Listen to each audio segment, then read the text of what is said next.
Very important question. It's another fear-mongering based question.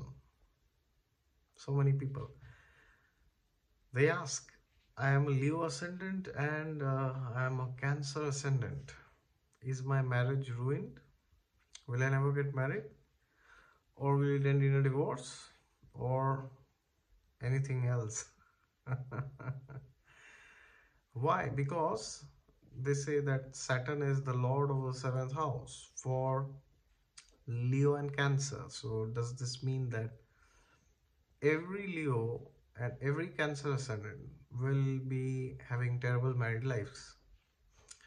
See, there are 12 ascendants, and if you take Leo and Cancer, which means 1/6, every sixth person of this world is either a Leo or a Cancer. So among 7 billion, around more than 1 billion people, right? So they will fall in either of these two categories. So now if you say that 1 billion people, they will have these among these 7 billion are just going to have terrible married lives. Well, do you think that's legitimate? Well, let me ask you. We know the answer, definitely not, right? So see, many times people think that Saturn in 7th or Saturn lording the 7th is terrible for married life. Well, absolutely it is not. I'll tell you where the problem can come. So suppose you are of the age 25 or 28, 26, you're in India.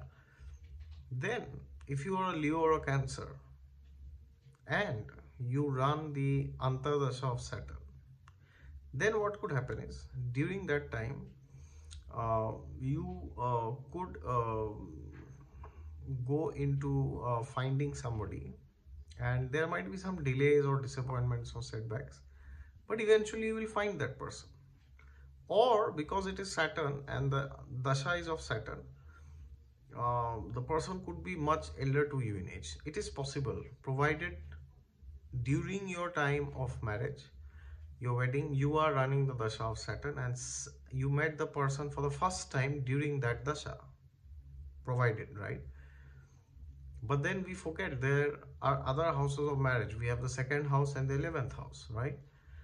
So if you are a Leo or a Cancer and you have, suppose, any planet, like for example Jupiter is in the second house, right? Now if Jupiter dasha is running, there is a possibility, especially if you are a Leo Lagna, you might get married during Jupiter dasha, provided you are of the right age, right?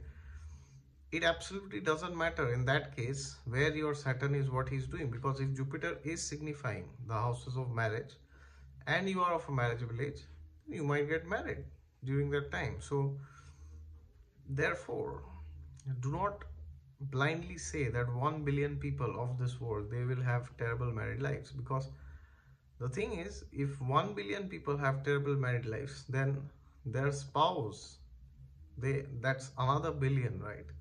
So they are also going to have terrible married life. So it's like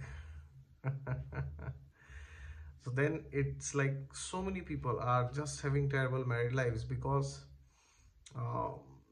these two ascendants are destined to have bad married lives. No, it doesn't work like that. Then you could extrapolate. You could say, oh, that means their children will also have, bad lives because their parents will get divorced, so they may not have a very good upbringing, right? And then you may extrapolate it to their grandchildren, to their parents, right? So like this, there's nobody remaining in this world. Everybody is miserable. So therefore, whenever you predict regarding events, just check what is the age of the person, and during that age, which dasha is the person running, okay? And if Saturn dasha is running, and if your Saturn is in the 7th or lording the 7th, then it can just mean that after some delays you find the person. It is just that and absolutely nothing else. All right, thank you.